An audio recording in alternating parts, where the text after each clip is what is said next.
Hello, everybody. How are you all doing? We got a great show today. We have Matt, aka Vinyls. He was going to be on the show a few weeks ago. He had to delay his appearance, but he's here today. His previous appearance on Tandy Time, which was I don't know. Time is an illusion. I don't know if it was a year ago, if it was 2 years ago. I don't know anymore. But that was a great show as well. A lot of people really liked that show. I think we talked about flash challenges that time. But today we are talking about Fast Break, and I'm excited about that. It's something I've been enjoying a lot. So let's bring in Matt. We'll give him a community drop because Matt is building with the community.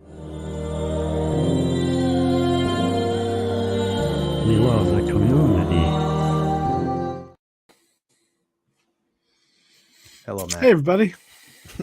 How are you, sir? Doing well. Busy, but doing well. A lot going on, but a lot of fun stuff going on.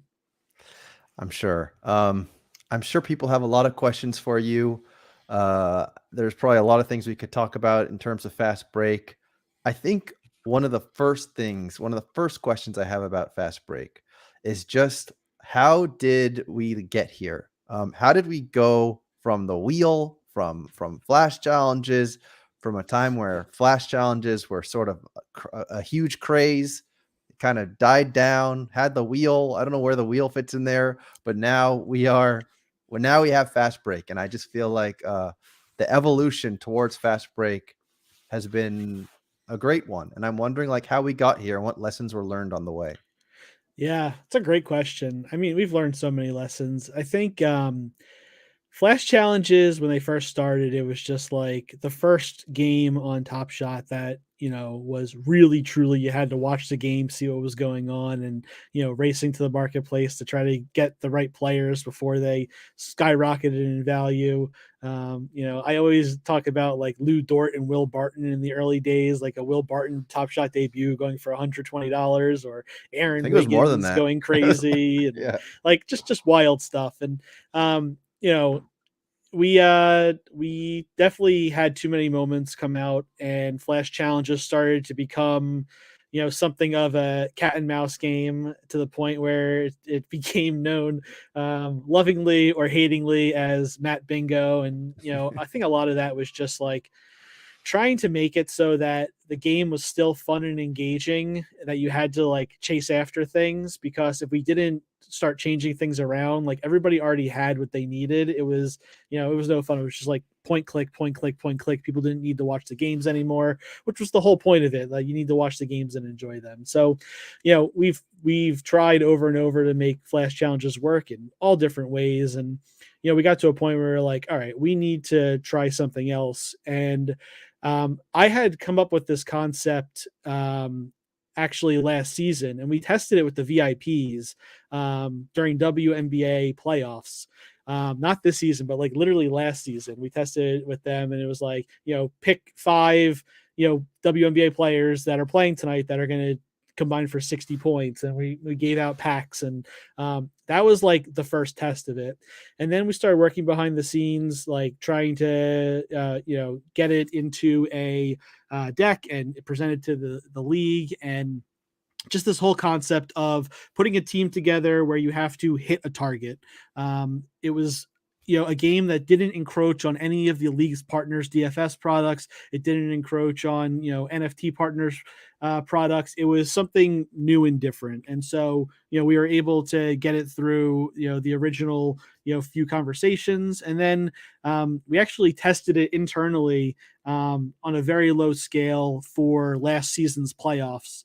And it wasn't until right before the season where we were like, all right, let's give this thing a shot. And we started building. We started playing it internally. I remember the first time we played it, it was just literally like stats on like a retool screen. Like there was no front end whatsoever. And basically, it just built up and up from there. And we had product designers, and the team that works on it is just so phenomenal. A lot of people know Jer already.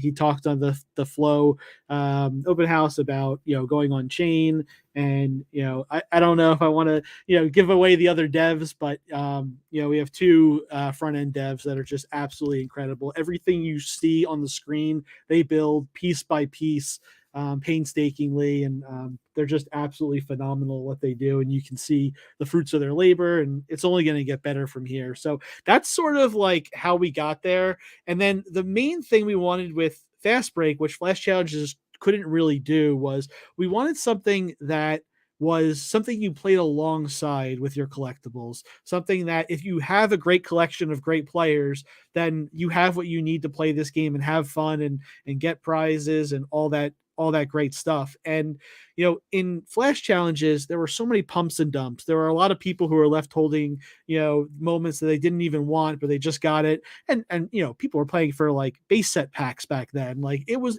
wild. It was the Wild West. And now we have a game where stacking is not part of the game, where you don't have to run out there and get this specific player that never plays but just hit the last 3 of the game. Like there were all these things that just like caused unnatural jumps in certain players, and the money was going to players that were normally $1 or $2 instead of going to the players who were the best players in the league. So that's kind of one of the big things we wanted to fix here, and that's why we eventually came up with the 1-2-4 system. 1 play for common fandom, 2 plays for rare, and 4 plays for legendary.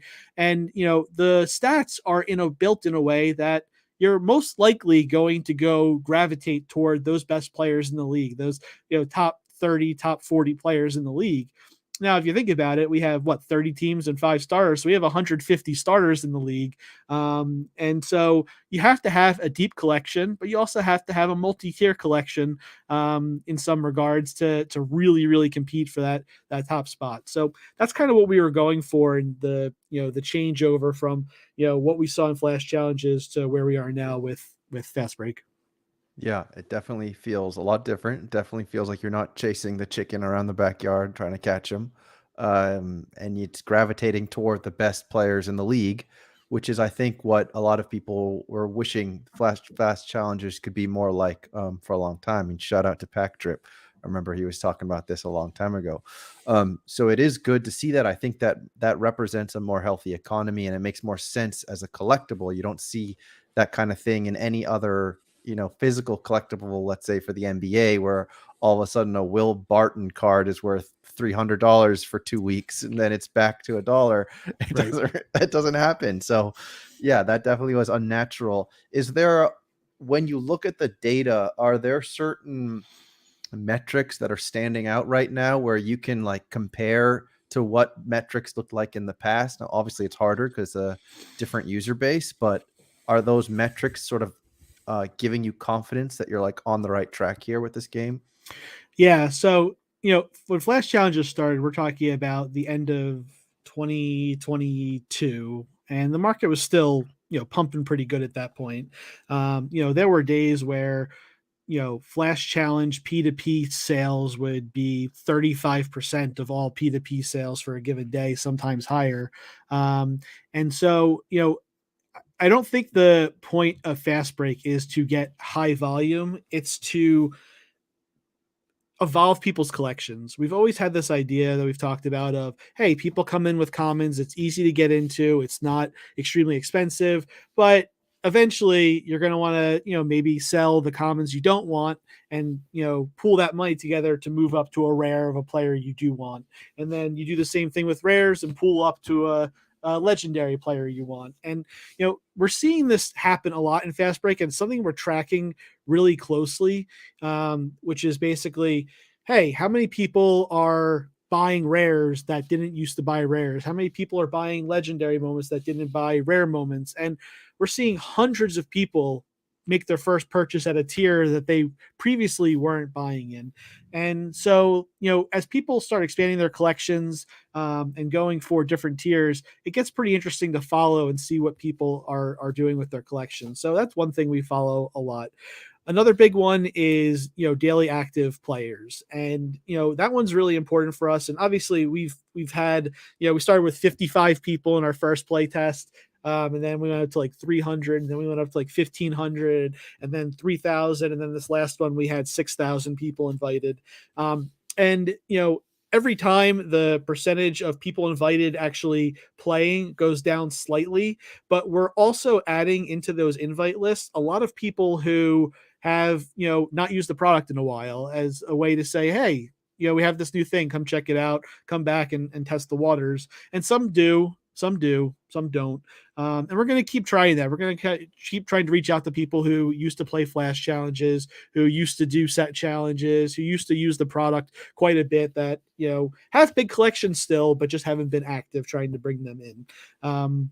So all different stuff that we're looking at there. And then lastly, we're looking at, specific players. So, I sent you some stats. I saw you did an awesome video with, some stats about Fast Break, and, we track the players that are most used, Embiid and Jokic and Doncic and SGA and Trae Young and like all these guys that are used more than any other player. And we've seen 100% increase in their legendary and rare sale, like floors over the last run. So like it's sort of doing exactly what we expected it to do. We didn't know for sure that this would happen, but we figured there are going to be certain players that you're going to want to collect and have to really enjoy your time playing Fast Break, and we're seeing that, and it's wonderful to be able to see that data coming in real time. So I mean, that's just a few of the things. We have tons and tons of stats looking at how many moments from each tier is being used, when people are submitting. And, like I said, daily active players, we're looking at, okay, this day had an early start time and it went down 15%.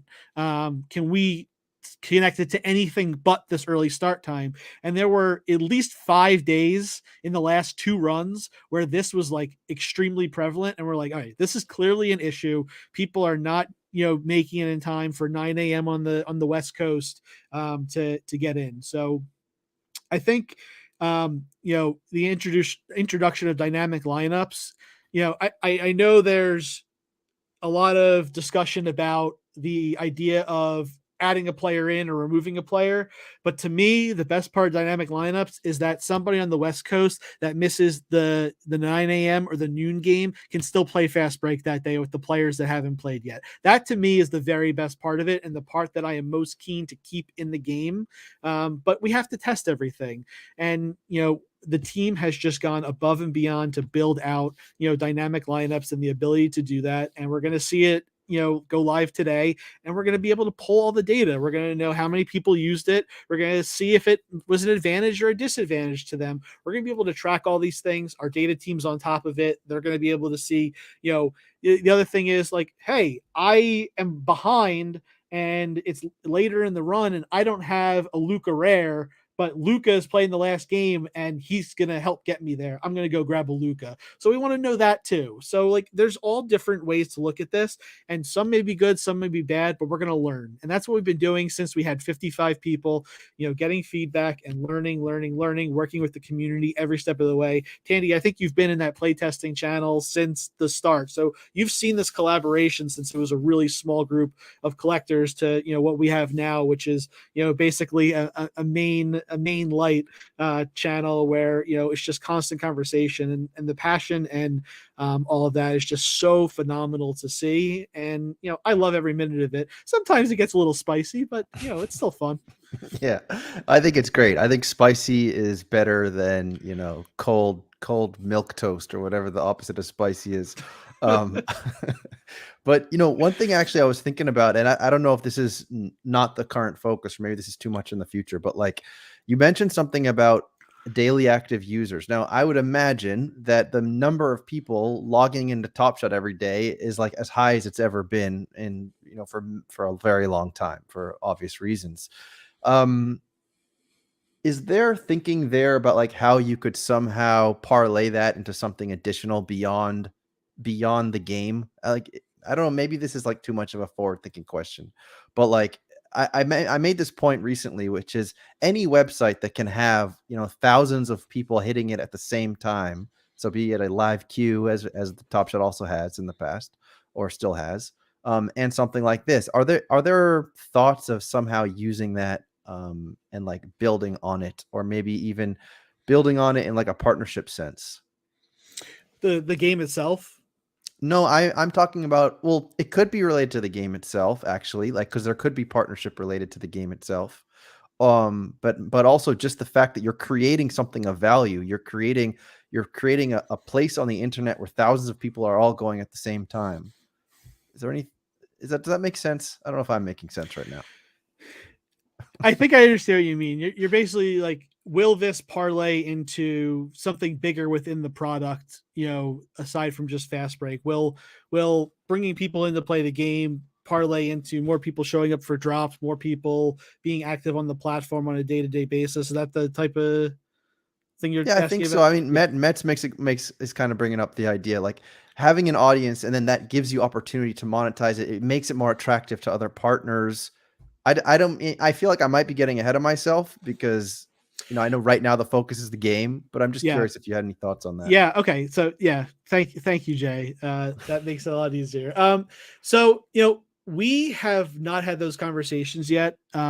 Being fully transparent, we just haven't had those high level conversations yet. Our main focus has been building the game the right way, making sure it's fun, making sure people keep coming back and playing it, and the retention numbers have been just off the charts. And I think a lot of that goes to the fact that the community feels like they're a partner in this endeavor. We're talking through the changes as they happen, getting real time feedback, trying things out. If things don't go well, we've been reverting things. If things do go well, we double down on them. So in terms of monetization of fast break to other companies, oh, hi Alan.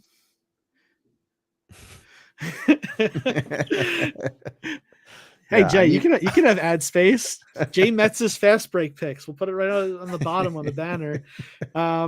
We have had conversations though about having like sponsors for days of fast break. So something like fast break by Reese's, who has a fast break bar, or whatever, like talking to NBA partners, and maybe one day we do get there, and maybe on a day where we have daily rewards, maybe the sponsor gives rewards to the top 50 finishers instead of just first place getting something. So I think that's like the extent of it so far, but we have lofty goals. I think Jared and I are both like blue sky thinkers, and like, how big can this be? But yeah, definitely thinking about that. We haven't had the conversations yet, but definitely have had conversations with the league about working with their partners, but not monetizing in a way of like ad space or anything like that yet. Yeah. By the way, I think you're crystallizing the idea that I had in my head that I probably thought about weeks ago. Reese's peanut butter cups. That day, it's all orange and brown. top 50 get a box of Reese's. Now we're talking. Now, not only are you eating Reese's chocolate, but also Top Shot is creating revenue thanks to Reese's. Because one of the other questions that I had as well is that obviously the goal, like the Valhalla of Fast Break, is that you have thousands upon tens and tens of thousands. I mean, that's what success looks like. You have tens of thousands of people playing this game, tens of thousands of people upgrading their collection. But then the most obvious next question is then how does that then affect rewards? Because obviously having a decent chance, having a decent chance that you can pull something when you hit that pack is a big part of what makes this game so intriguing. Like if you compare this to, for example, the French game So Rare, that game, apparently now the people who are fudding So Rare, like the shucksters of Twitter, they'll tell you that like your chance at hitting something when you play that game are like 0.05%, even though you put all this effort into that game, you own the right players. And, how do we avoid that situation? It's a great question. And I think going back to flash challenges, I think we ran into that blockade. And honestly, like I've played all the Web3 games. I've played Infiltration, I've played Battle Pass, I've played all of them. And I do think you're at a certain point you hit a wall where like you have this question in your mind, like, all right, is it still worth it for me to play this game? And I think people will, in this game, if you have a large enough collection, there's no entry fee to play. So if you have a large enough collection, you can pretty much play each time and have a chance to win. Now, how much of a chance to win do you need to continue playing and getting into it? I don't know what that is. I think it's different for every person. But in flash challenges, we got to a point where it's like, all right, we're low on packs. We've been going through them. Our flash challenges need to have a difficulty level that makes sure that, we have the rewards to cover it, because we didn't want to keep minting moments. The MSFE, bless MSFE, my favorite set of all time. But you had the champion icon and champion and sets, last year. And so we're minting and minting and minting. And so it got to a point where it was like, all right, people are spending however much to get a $2 moment. And it just became, instead of a fun thing, it became like, why am I doing this? And so, I think that happens with a lot of these games where it gets to a point where it gets costly to continue playing. And you're like, all right, I can't win anymore. Like it's too expensive for me to continue on. So we really tried to build this game in a way that doesn't force you to have to continue spending a crazy amount of money. Like if you can build out a collection that has every player at every tier, I know that's a lot to ask of somebody. So I'm not saying that everybody should do that. I'm just saying if you do that, there's nothing in this game that's going to like rip away from your ability to continue playing it. There's not an entry fee that if you don't have that, you can't get in, or giving extra. So that to me is like a really great feature of this game. And for the rewards, we're putting moments and packs aside from every single drop we do just for this game to make sure that we have, continuous rewards to give to collectors in this game. And, as the game grows, we may have to, go a little bit deeper into that. But we have to wait and see how many people will come and play the game. And then we can continue adjusting based on the numbers that we're seeing in terms of winners and, making sure that the numbers make sense for people to keep coming back and playing the game. Or when we get so many people on the site, you get that big Reese's Pieces money, and then you can buy whatever you want. And then as you get bigger, the rewards get bigger. That's what I'm talking about. So I see people saying the lineup's locked, and I'm getting pings on Discord. I believe what's happening right now. Let me just double check here. Yes. Okay. So what's happening here is the team is deploying the late swap tech, as well as autosave, which I'll get into in a second. Big shout out to Alan, who's in the chat. Autosave is thanks to him. But yeah, autosave and late swap are being put into production right now. So that's why people can't edit lineups or anything. So it might be another like 30 minutes or so, and then it'll come back up and people will be able to edit their lineup and do whatever they need to do. But we just need to get the tech deployed into the program. Sounds good. Look at that live updates, voice. Yeah. Live, so video autosave real quick while we're on the topic. Yeah. Basically what autosave does is maybe you're on your phone and you navigate away from the page by mistake, or like you switch tabs and you and you exit out by mistake, basically what happens is you select a player. Once you select the player, it auto saves your lineup, even if you only have one. So if it closes out or whatever, when you come back, your progress on creating your lineup is saved for you, and it saves automatically as you're doing it. So you don't have to have the situation where, oh shoot, I just hit the wrong button and now I went back a screen. Oh, my whole lineup's gone. That's no longer going to happen. It'll auto save your progress as you go. Cool. Can you hint any other things that you guys are working on that obviously isn't like a huge alpha drop, but like I know you have other things you want to build. I know like in the Flash channel, not the Flash, the Fast Break Discord channel, someone mentioned like being able to see the whole run and sort of plan your run ahead of time. That seemed like a really good idea. Are there any other things that are like on the list that you could share?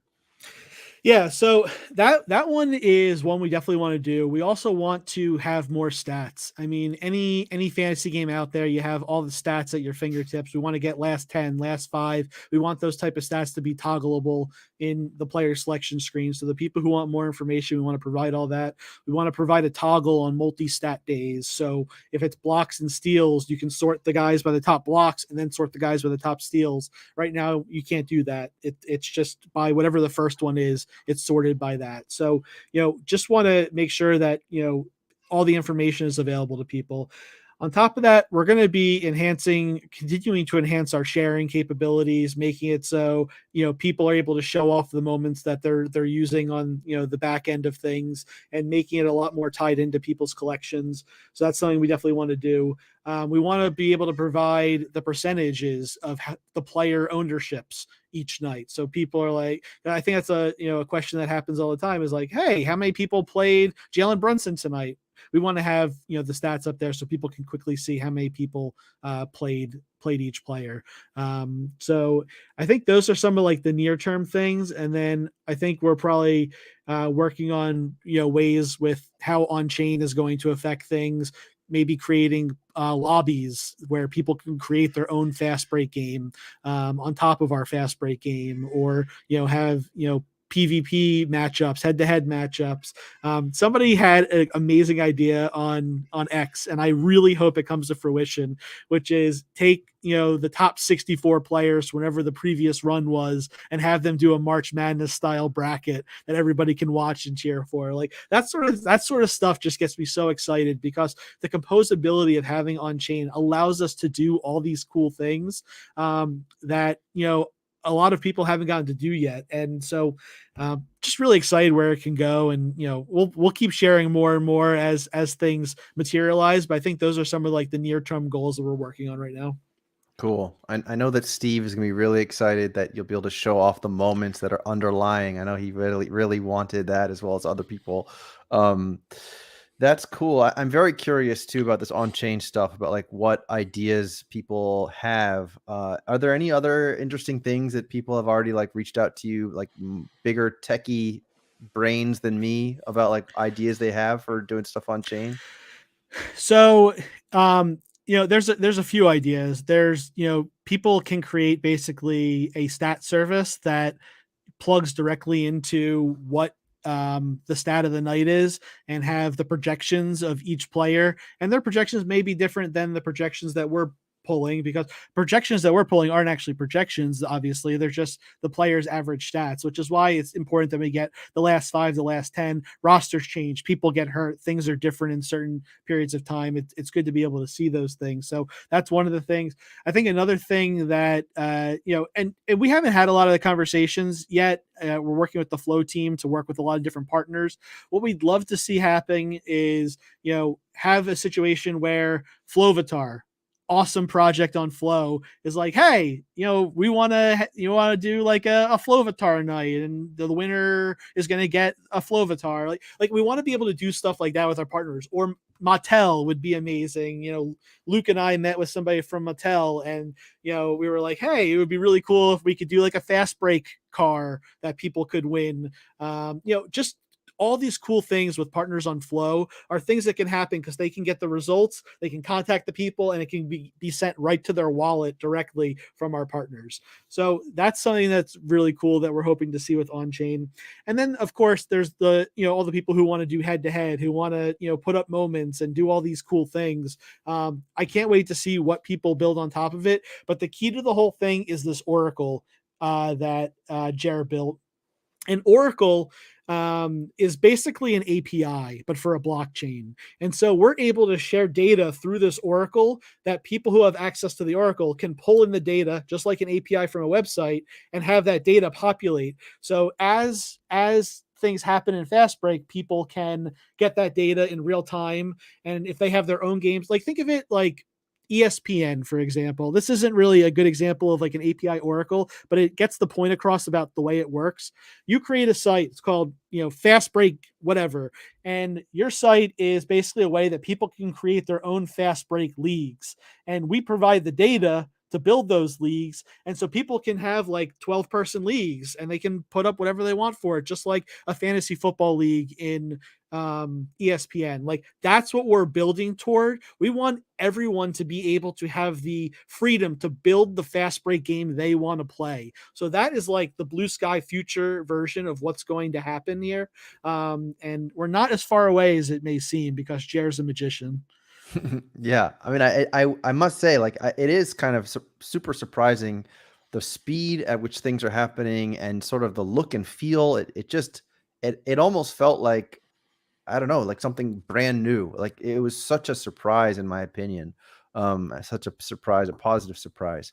So the next thing I wanted to ask you was so obviously there's a lot of people, and more than I thought, by the way, when I was researching prop gambling NBA YouTube accounts, because I wanted some alpha on who I should be putting on in my lineups. There's a huge movement of people who watch this stuff, like huge. And so something that I was curious about, and of course you got your fantasy people as well, it's also huge. How would you create like the sales pitch for those groups of people? So they're already prop betting or they're already doing fantasy gaming. Like, have you guys thought about that? Like, what is the sales pitch to say like, hey, you guys should come take a look at what we're doing? Yeah. So, it's sort of a tough sell in the current state. And I'll explain that a little bit more. But I think the way that I look at it, and here's the pitch that I'd make. We are a collectible. So I would just talk about, hey, you have collectibles, you have physical collectibles. Do those physical collectibles ever get you anything? Can you use them for anything? I have tens, maybe hundreds of thousands of, baseball cards, basketball cards, football, Pokemon cards. I have One Piece cards. Lorcana, you name it. Magic cards, whatever. I have them all. If I play the games, maybe I can win something in person, but like sitting here at my desk right now, they do nothing for me. I don't get any utility from them. Come get these collectibles of some of your favorite highlights of basketball history. And on top of that, you can also use these to get more of those highlights. And the thing I was saying before about the tough sell is people in the prop market, they want to win money. So, you're not going to win direct money from this right now. It's just not part of the game. Now, maybe somebody builds something on top of it where that becomes a reality, but right now that's not a reality of the game. So that to me is the toughest part of telling somebody, hey, instead of winning cash, you're going to win assets. Right. And getting that mindset of, okay, but these assets hold value. So, to me, I go out and I get an SGA rare. That SGA rare is an awesome part of my collection, but it's also giving me utility to add more to my collection. Whereas if I go on DraftKings or FanDuel or whatever, and I pay $10 and I lose it, I have nothing to show for it. Here, I still have the underlying collectible, which is like, and I have the asset, which is so cool and so different from what we've seen, in the past. So that to me is like the pitch I'd make to them and say, hey, try this out. You spend, and obviously they have rainmakers, and like, so people are starting to understand this concept a little bit more, which I think only helps us. And so like, we have all these competitors, but they also are helping, just like we did in 2021, they're helping people feel more comfortable with digital assets. They're helping people feel more comfortable with using assets to win. So I think it's just a matter of time before people start coming along and saying, hey, I want assets too. I don't want to just like constantly throw money in and have it go away. And so, I think Fast Break really plays into the single game parlay people or the pick 5 players, over under stuff. Like I think it kind of puts everything together and puts a nice bow on it. And hopefully it will be exciting for those players to come in and try out. We saw an article from Rick Kamla, who is like a fantasy OG, talking about how much he loves Fast Break. And we've talked to some other people that have not posted yet that are also very interested and want to learn more and get onboarded. And I can't share yet, but it got me very excited that they were interested in talking about Fast Break. And hopefully we get to talk about that soon. But it got me so pumped, and it got the whole team pumped and working even harder. So, we'll get there. We'll get there. I think it's just going to take a little bit more time to get those people who just want to go in and be able to put in $5 and win, 10,000 to be like, all right, I'm going to get this asset and it'll help me here. And, I'll win here and there, but I'm not going to get a windfall tonight sort of situation. It's a slower boil, but I think obviously it's a more sustainable one. It's a healthier growth model than obviously like the NFT, what we saw in 2021. So yeah, I think those are all good things. I think it's growing organically. I think you're seeing people like it because they truly like it and not because they're just chasing dollars, which is also really important, I would say.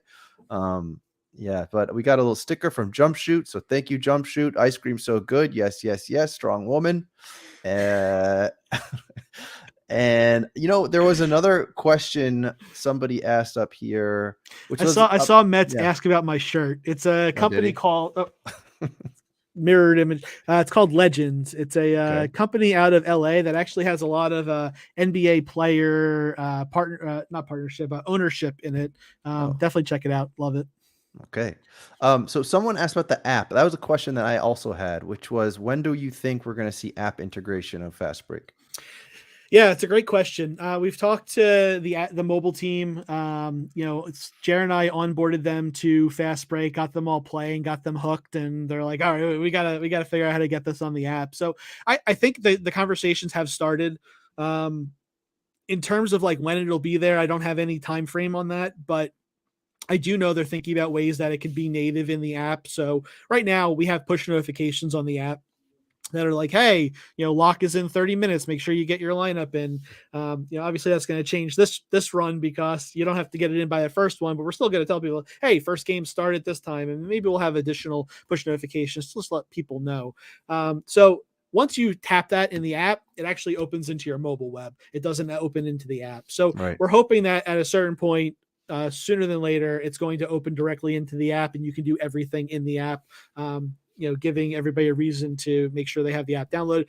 If you're watching, you don't have the app downloaded, you're missing out on Fast Break pings, just to let you know, hey, time to get your lineup in, which, every time we do it, it gets a bunch of people in. But I'm just looking at obviously we're in a holding pattern here while we're deploying the changes, but, we have just under 3 hours left and we're already approaching 2,400 people playing. Our record was last run, we hit 2,577. I think we're going to fly past that today. Maybe we'll even get past 3,000. Who knows? We'll see. Sure. Well, I know that was always one of the goals, to be able to ping everybody through an app. So at least that's happening. That's a good thing. Yeah. And we're doing emails too, of course, but because not everybody has the app. Mm-hmm. Another question. Pack rewards. So people just got their pack rewards today from the rookie run. Will those packs be sellable on the marketplace, do you think? They are currently sellable in the marketplace. Oh, they are? I didn't know that. All 3 of them. Yep. Oh, and really? The packs from Fast Break will be sellable in the marketplace moving forward. The packs before this will not, but these packs and all packs after it will be available in the packs marketplace. So you can buy the 4, 9, and 13 win packs on the marketplace or sell them right now. Oh, wow. Well, that's news for me. I'm kind of curious what people are selling them for. So people are selling their 9-win rips for the lowest ask currently is, well, let me just share it. The 9-win rip is $19. Let's show you guys. There it is. 9-win, $19. 13-win is $348. That's a pricey salami right there. That's a lot. So is someone buying it? And then we got the 4-win for $4. So The interesting thing on the 13-win is you're guaranteed a rare, and you have a 22.5% chance at a legendary. Okay, that is pretty high. Let's see. No activity yet though, but I don't know what the right number is to purchase that. I'd have to do some math, but that's pretty cool. Yeah, there's not a whole lot of those either. I think there's 31 total of those packs, so that may have something to do with it as well. That's true. Those 20 for sale here. Did anyone sell yet? Yeah, so the 9s have sold for 27, 25, 21, and 24. So there you go. It's putting a little dollar amount for those prop bettors to say, hey there, you could come here and turn that into real life dapper cash. It can go to your bank account. It certainly over time it'll add up, but yeah, I mean, it's up to people how they want to use their assets. That's cool. I think that's great. I wasn't expecting you to tell me that it was that you're able to do that today. So that's nice. Nice surprise. Let's see. What else do I have here? I know that there was a heated discussion, as you alluded to in the Discord, about late swap versus bench spots. I know I'm team bench spot because I'm sitting here in Europe, and the only reason I get up at like 3 a.m. before LeBron starts is because my baby is waking me up. But like, is that the case? I thought I read something in Discord that like before you can figure out whether or if you do one or both, you kind of have to start with the late swap. Yeah, let me explain that a little bit more, because I haven't really been able to dive too deeply into it because it's a lot to type and it would get messy. And so when you think about late swap in a game like fantasy sport like fantasy football, it's just common. Like no one bats an eye. Like, hey, there's injury news before the 1 p.m. Eastern games. There's news before the 4 p.m. Eastern games, or the Thursday night game, or the Sunday night game. You don't even think twice about it. Like that is late swap. Like you can change your players out until their games start. So that game is different from this game, of course, but it's a much easier game because you're just moving players in and out. In this game, there's you have to talk about the fatigue. If a player goes in, the fatigue gets counted against. When it comes out, we have to take that fatigue and give it back to them, and then give the new fatigue to the new player that goes in. So that's part of it. Another part of it is having the players lock as they go. That was not tech that we had at all, and we would still need that for the bench slot. So like everything that we want to build that has to do with letting people do some action afterward, even if it's automatic action, we had to build this foundation of late swap in order for people to do that. Now, will late swap turn into, the main thing we wanted to fix was the fact that people who were, waking up early, as I alluded to earlier, and causing a 15% drop off in participation would get that to go up. Now, what we don't want to see is we don't want, the game to get warped and late swap to become this thing that everybody tries to cheat the system with, because, obviously that's not what we want at all. And, there's a couple options there. Option one is we make it so that people can enter a lineup at any time, but as soon as they submit a lineup, they're locked for the rest of the day. So that's sort of the best of both worlds from the basic late swap. And if we need to do that, we can pivot to that. Now, the other thing is the bench spot. Now, the bench spot would be an automatic thing. So basically you pick your 5 guys and then you have a bench spot, and the bench spot would automatically go in if one of your players didn't play, or there was a late scratch, or you decided to take a risk on LeBron or AD, who are questionable literally every single game. And you wanted to play those guys a little bit more. That was another motivating factor. We saw a lot less action with West Coast All-Stars than we did with East Coast All-Stars, because if West Coast All-Stars are questionable, people didn't want to take a chance on it knowing that they couldn't fix it. And some of the best players in the league were not played at all. Like LeBron's not one of the top 8 played players in FastBreak. Why is that? He's questionable every night and plays in the last game of the night. So, we're just trying to figure that all out and make sure it's a lot of fun for everybody, but we don't want it to break the game. So if it breaks the game, we'll have to come up with other options. The bench slot obviously is great for people in Europe like yourself, where they don't have to do anything extra. They set their lineup, they send their bench player, it does it for them. We're going to find the solution. We might not do a solution that is out there right now. It might have to be a creative new solution, but number one is making sure that we keep those numbers up on a day-to-day basis. And if we see that, then we know, okay, making it so that people can do it, their lineup at any point of the day before a game starts, great. That's working. But hey, so many people are like, oh, I'm already winning, I'm pulling my player out, or I'm not going to do this, that, and the other thing because like I've got what I need already. If we start seeing a lot of that and it disadvantages people like yourself who are not in a place where, unless you're up at 3 a.m. with your kid, which I completely sympathize with, then we don't want to cause that. And I know people will tell me till they're blue in the face, it's going to do that. I know 100% it's going to do that. We're going to get the data. We're going to know for sure. We're going to know how much it affects the game. And listen, if the top 50 people on the run leaderboard are the top 50 people who made the most late swaps, then we've broken the game. If the top 50 people has one person in the top 1,000 in late swaps, then we haven't broken the game. We've just given people a way to screw themselves out of wins because they got cocky. I don't know what's going to happen. That's why I need the data. Like, we're going to see it in real time for the first time tonight, and we'll find out what happens. Well, I look forward to receiving that data and making a video about it. Absolutely. So Mets wants to know who put the number 1 Bilal Koulibaly in his reward pack. That would be our randomizer. But I'm glad you brought that up, Jay, because like we are definitely moving toward trying to get all randomization on chain, so there's no confusion about how packs are getting put together, randomized, or all that. So that will certainly happen. All right, and also we have another very kind donation. Matt, would you like to take this one? Wait, what am I supposed to say? You're supposed to say, ice cream, so good. Ice cream, so good. All right, great. All right, what else have we got here? Yeah, do I need data to know that Europeans are going to use it less? No, I don't need data, but I need to know if it affects you more. Like if you put together a good lineup and you win, what's the difference if somebody else is changing their lineup? You can win. People win every single night in the last run without changing a single thing. Like not a whole lot is going to change. And I'm sure the data is going to back that up. Yeah. Well, let's have a little palate cleanse. I like to give Stan Loves his fist bump. So let's give him his fist bump. So I appreciate it. Yeah, man, that was an awkward fist bump. Don't clip that. Don't clip that. Just gonna clip that. It's gonna go viral. Jesus Christ. No, I appreciate it. It was weird.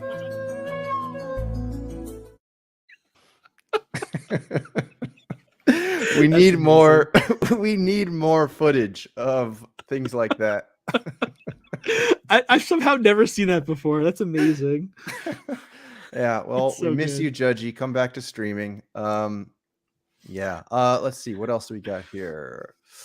Oh, here's one. So I know FastBreak is technically still invite.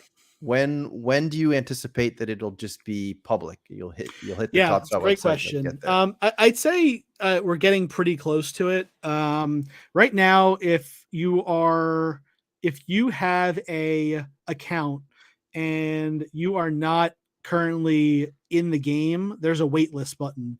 And if you hit that waitlist button, it goes into a mixed panel dashboard that I have. And a few times a day, I'll take everybody that hits that waitlist button and I'll put them in. So since the last time I did it, there are 156 more people that want in. So, we've already put in nearly, let me think, 800 to 900 people through the wait list already. So, we have a wait list now, and people are able to come in and jump in that way.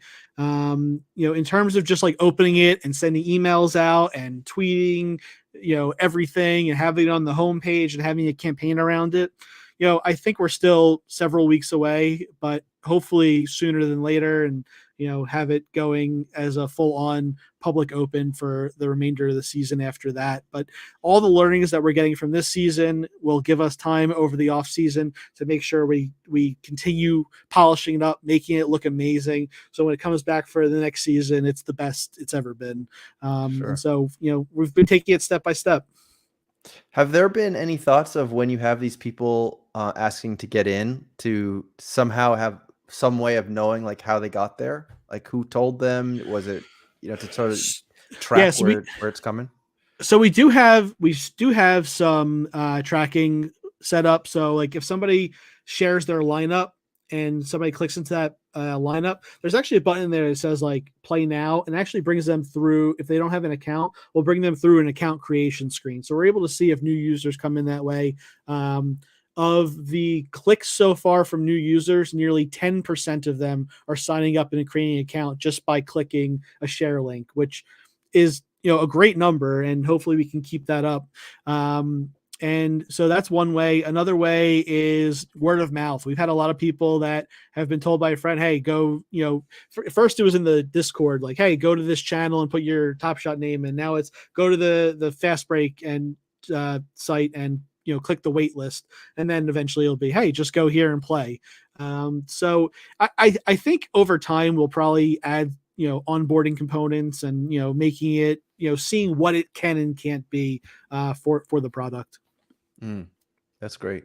Let's see what else we got here. So I think Top Shot, Hot Shot, I mean, that's probably a completely different team, but he's waiting for the NFL version of this. Hail Mary, good name. Do you have any insight there? Probably.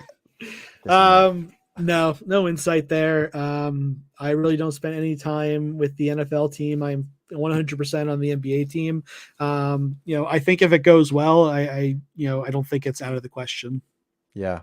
I wanted to ask something. Oh yeah. So one part about the game that I think is really interesting, and I think that you mentioned this, but the aspect of like, it's not really competing versus other people, but it's seeing what clever lineups they set. And so, for example, just now, Baloney Buckets apparently did 15 wins and didn't even use a rare.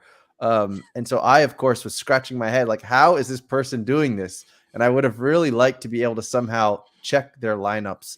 Is that something that's coming to the platform? So a lot of people have talked about this. I definitely think we want some sort of manual search so you can search for a particular user and see what they're playing. I know when I play in higher level DFS contests, I don't know if Awesimo's here, but I'm always looking at what Awesimo's lineups are in the Millie Maker or any of the other big guns in DFS. And so I'd love to be able to bring that social aspect into FastBreak. And so nobody knew Baloney Buckets before this run. No one knew that person existed, and now everybody knows Baloney Buckets. It's just everybody knows them. So like that's like the social aspect of the game that person wouldn't have been known without the game, and to be able to track what those people are doing and be like, oh, that's really interesting. They play this person. Oh, I see what they're doing. They save people on this night. Like seeing the strategy of the top players is really interesting, and we want to make it really easy for people to see that. So I definitely think that is something that will be in the future. That's awesome. All right, Matt, we have you for a few more minutes. Chat, throw the questions in there. I think I've asked most of my questions. Oh, actually, no, one I know is people were asking about flash challenges, actually. I should probably open my Twitter thread and see what else people are asking. But from what I gathered, because I think you answered that person, if it was on Discord or Twitter, I don't recall. But from what I gathered, it's like you guys are trying to make this game the best possible thing it can be. And there's only so much focus that can be on this game and at the same time on flash challenges. And you sort of want to hit this and then maybe hit flash challenges after. Have I paraphrased that correctly, or is there any other thinking around flash challenges right now? Yeah, I mean, we talk about flash challenges a lot. I mean, we talked about it earlier in the in this call, but like we ran into the same issues with flash challenges constantly, which is what's the right reward for flash challenges? We tried a lot of Dapper Balance, and I was always really shy to use Dapper Balance in flash challenges, because the sentiment we're seeing now is pretty much what I expected, which was it just becomes a calculation game and a waiting game. Like, how many people are going to do it? Oh, that's too many. It's not worth it for me to do it. It's not just like, hey, I'm going for this. I want that thing. I'm going to get that thing. Like, when you know exactly what you're getting, there is something about it that is just inherently significantly less fun. And if we're not able to provide like that guaranteed thing that you don't know what it's going to be worth really, then to me, we're doing a disservice to all of our collectors by putting out these things that are just inherently not that much fun. And, that grinds on people. And, some people may not like that answer, but like, we want flash challenges to be fun. We want them to be exciting. We want people to be hype to go after that thing and get that thing. And when it becomes just literally a dollars and cents game, it's no longer fun. It's no longer about the basketball. It is purely a calculation. Yeah, I can see that. I can see that being an issue. What about WNBA? How easy would it be to just port this over to WNBA? I certainly hope we're able to port it over to WNBA. I assume our stat provider has it. Obviously can't make any promises, but I don't see why we wouldn't be able to. It's the same stat provider, and obviously we have all the information in our database about WNBA moments and players. Right. What else? Throw some more questions in the chat, guys. We have Matt for a couple more minutes. So Iguanamo agrees. Jared's in here saying yes, WNBA is possible and largely working already. So there you go. There's your answer for WNBA. Let's see what else we got.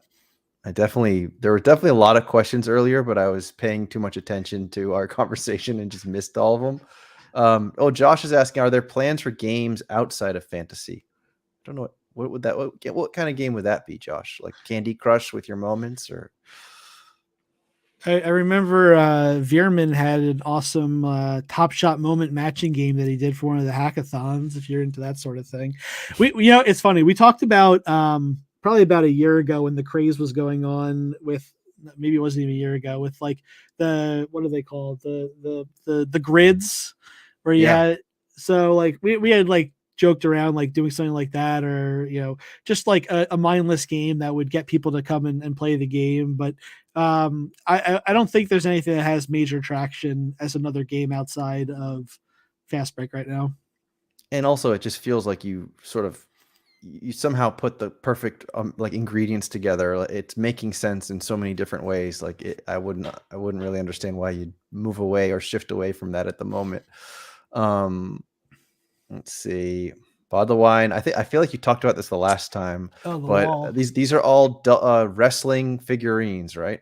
Yeah. Who's your favorite wrestler, Tandy? Yeah, you got one. So I'll tell you something. Right now, I like to sort of very casually look at WWE TikToks, but back in the day, my favorite professional wrestler was Stone Cold Steve Austin. Oh, Austin doesn't have one of these.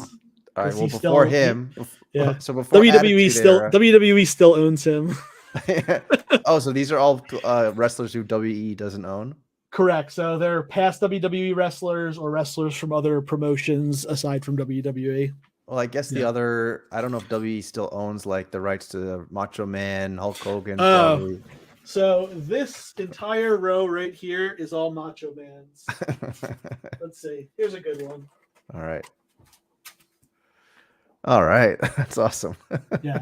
So they're fun. But yeah, so that's those. And then I have some NBA Funkos over here. I got Ja, Luka, Embiid, LeBron. And then this is the Galarian Gallery set from last year's Pokemon set. Just really, really cool art in that set. Just was drawn to it. Got a guy in England on Etsy to make me a custom frame for it. So wow, that's cool. So that's what's on the wall. And then there's stuff you can't see. There's a whole bunch of concert posters, mostly from Fish, Disco Biscuits. Yeah, that's basically it. Are you still going to Fish jam band type concerts? All the time. I've probably at this point, like across all jam bands, I've probably been to 300. Oh my 350. gosh. Yeah. I'm currently looking for a set of tickets for Fish at the Sphere. So if anybody out in the chat has a spare set, let me know. I didn't realize they're doing the Sphere, so that's after you too. Those tickets must Four be, nights in the Sphere, April 9th. I think it's 18th, 19th, 20th, and 21st. and so it's all sold out. Yeah, and it's like thousands and thousands of dollars for a 4-night pass. Wow, that will Yeah. be amazing. I think when I see the Sphere, it really does feel like next level entertainment, just with the sheer, the all encompassing feel of it mixed with live music. That must be really Yeah, amazing. I mean, Dead & Co. just announced today they're going to be doing an 18-show residency at the Sphere. Like, these shows are going to be unbelievable. The videos that are going to come out of these, people are just be like, oh my God. So I just want to go experience that place. And if my favorite band is playing there, man, that would be a huge bonus.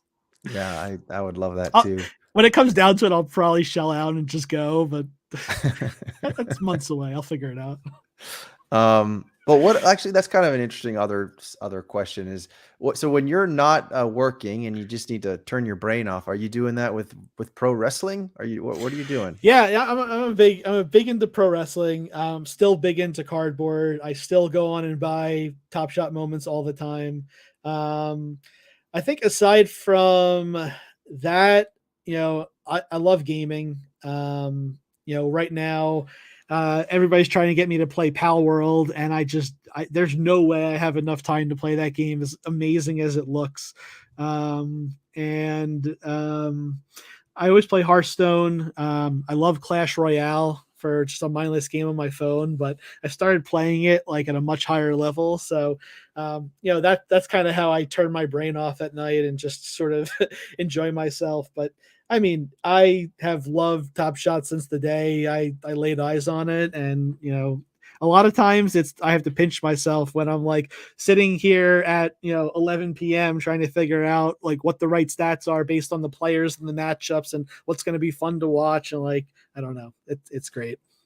Yeah. Oh, that's actually another question I could ask you, which is we saw, so the from run one, or I don't know what run we're talking about, but the run before rookie run, that was one where it seemed like way too many people hit the best pack. So rookie run, it was harder. But I still felt though the rookie run number seemed pretty good. Like it was hard, but you kind of felt like you almost got there. Like a lot of people, I think.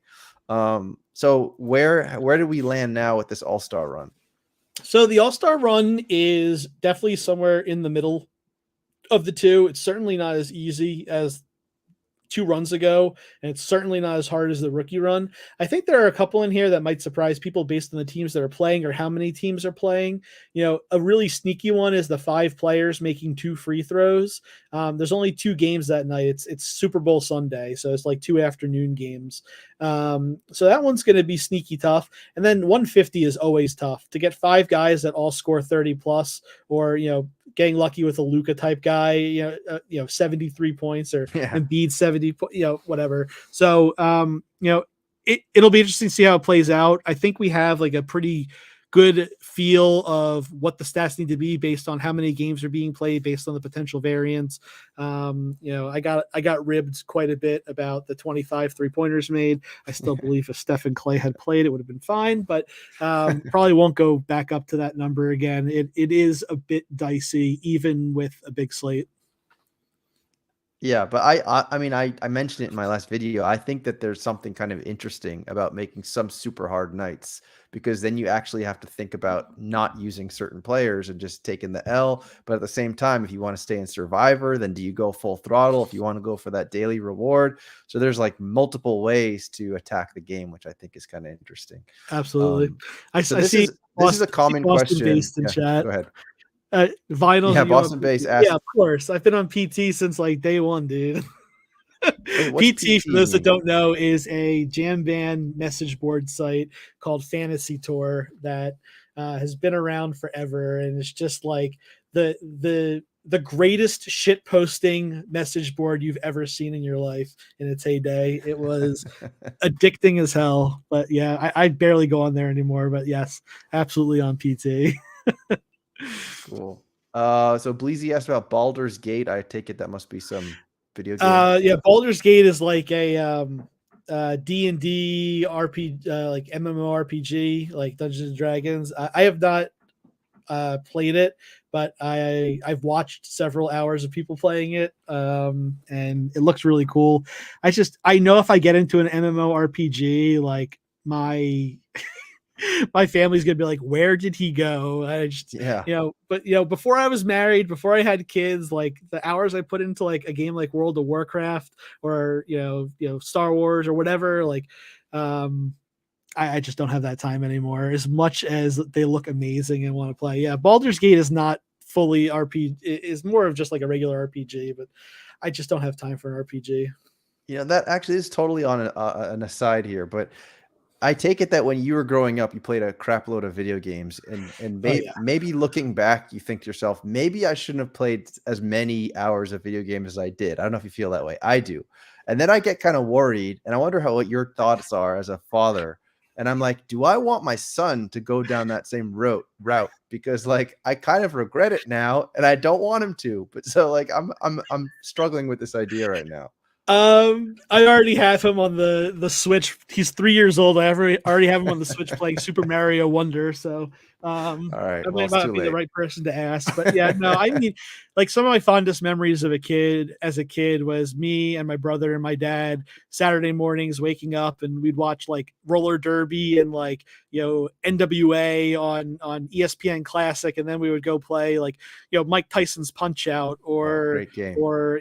we played like that stupid hard Turtles game for NES, and Great game. we played Pinbot, which is like a pinball game, and like so. And then I remember we got SNES for the holidays, and it came with Street Fighter 2, and we were hooked. And then N64 came out with Wayne Gretzky's 3D hockey, and we played that for hours and hours, and Mario 64 and Pilot Wings and Wave Racer and Wave Race and all that stuff. So like I think the game that me and my brother probably played more than any other game was Ken Griffey Jr. Presents Major League Baseball. Like we would literally play 162 game seasons of that game just all day on the weekends. Like, so yeah, video games have always been a huge part of my life. It's just a good mindless activity to take your mind off the bad things in life. Yeah, I know you're right. I know there's definitely pluses. There's nice things about playing video games, and I have fond memories of that as well. I remember when my older brother like started to change his interest. I still remember like that crushing blow to like losing my older brother to play video games with me. How terrible this is. But so I'm sure you've answered this question a bunch of times, but about like Top Shot debuts getting extra play. Yeah, no, it's a great question. Like, my view on Top Shot debuts is they are extremely collectible. Whether we give them any additional utility, it's like you're coming. See, the thing with Top Shot is it started at a point where we can't give out rookie cards for certain players, whereas cardboard has been around since before the NBA existed. So like every single player has that first card. So to me, like the first moment is that first ever card for that player, that rookie card. So that's the way I view them. And then obviously you have 3-star rookies. But I mean, if you go through my account, the amount of moments that have badges is probably 85%, if not higher. But I think like, the tough part is, and this is what happened with flash challenges, is we started trying to give everything a little love. And then when we started doing that, then nothing made sense anymore.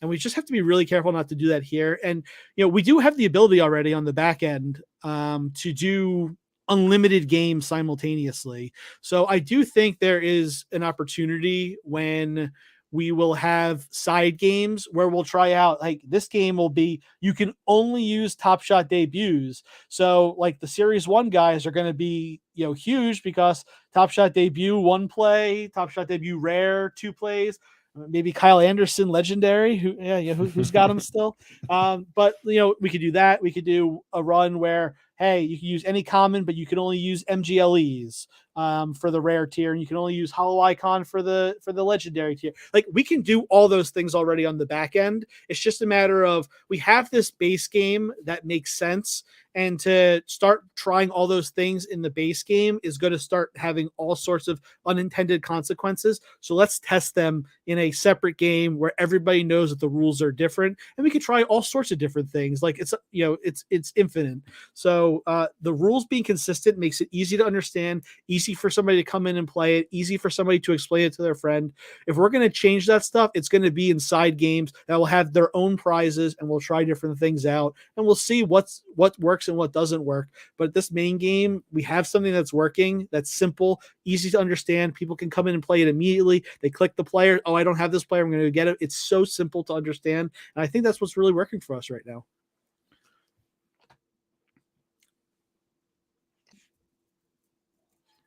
Well, I think my internet cut out there for a second. But Yeah, you're back though. I see you now. all right. All right. Well, I think that's good, man. I think we touched on a lot of important questions, got a lot of really interesting key insights here. I think everyone who's here is really excited and engaged with this game. So yeah, I don't have much else to add. I think we're just having fun with it, and we're really encouraged by all the updates and all the new building and that you guys are doing as a team over there. Yeah, we're going to keep doing it, and hopefully we can get on and chat again soon. And my 3-year-old is infiltrating, but yeah, I hope we can do it again soon. And thanks for having me on, and, you know, always fun to talk about this stuff. All right. Well, go enjoy time with your 3-year-old. Hello, There he is. 3-year-old. There he is. There's the 3-year-old. You want to wave hi to everybody? How are you doing in Super Mario? Oh, you can't hear me. You like Super Mario Wonder? Awesome. All right. Well, Thanks, I'll let everybody. I'll let you guys get back to it. And thanks, everybody. And we'll see you next time. Cool. Take it easy. Bye. Bye. Static Selector.